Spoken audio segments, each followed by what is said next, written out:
The clash between GB News and their former presenters continues as we have another example. This time Dan Wootton and even Lawrence Fox decided to hit back and point out the hypocrisy of their former employers.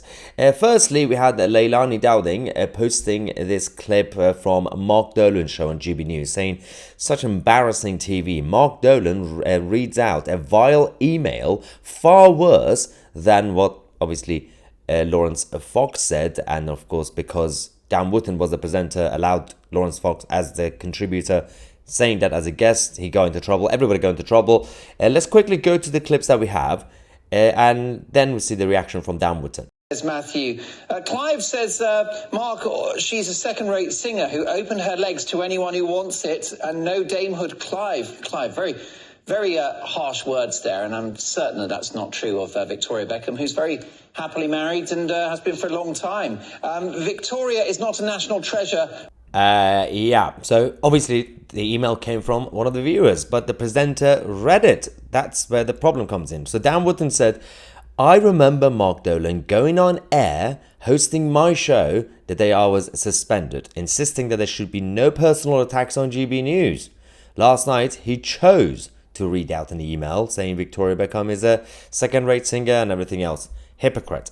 Then we had a bit of a reaction also from Lawrence Fox saying they must have fired the person who filters the emails, and they obviously did the laughing emoji. And then because of the backlash during the actual show, I think the bosses realized that was a mistake.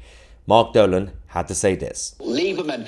Now, Mark Dolan tonight is the home of diverse opinion. The emails come in thick and fast. Clive wrote an email there that I would argue was deeply offensive and profoundly wrong. I'd like to apologise to anyone offended by what Clive had to say. He's entitled to his view, but I think it was in poor taste what he had to say. And I maintain that Victoria Beckham should be Dame Victoria.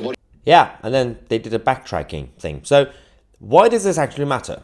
It's not just about gossip between former presenters and existing presenters or the current bosses of a news channel. This is about how the mainstream media continue to fail at what they are promising. So all these corporate-backed medias, from the BBC News, Sky News, GB News, Channel 4, ITV, all of them, backed by big money, and even, for example, GB News as a relatively new channel, trying to portray themselves as we are completely different to the mainstream media, even though they still have to operate under Ofcom, for example. And it's not just about Ofcom, it's also about the fact that corporate money is behind it, shareholders are behind it, which means if the advertisers pull out, they're going to get in trouble. So the problem is channels like GB News come out to claim that GB News is the home of free speech.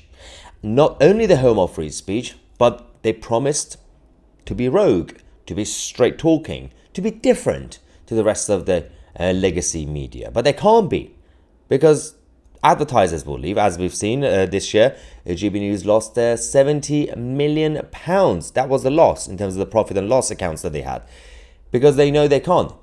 They have to play like Sky News, like BBC News, and all those guys. And by the way, they're all making losses anyway. And because the problem is, it's the whole culture of the corporate-backed media. That's the problem. They don't understand why we do what we do when it comes to new media. They don't understand why we are successful. They try to replicate it. They try to bring in a couple of fun presenters and try to talk about interesting things. But then there's always a backlash. So stop trying. And I think it's for you guys, it's time for you to retire and allow the new media to take over.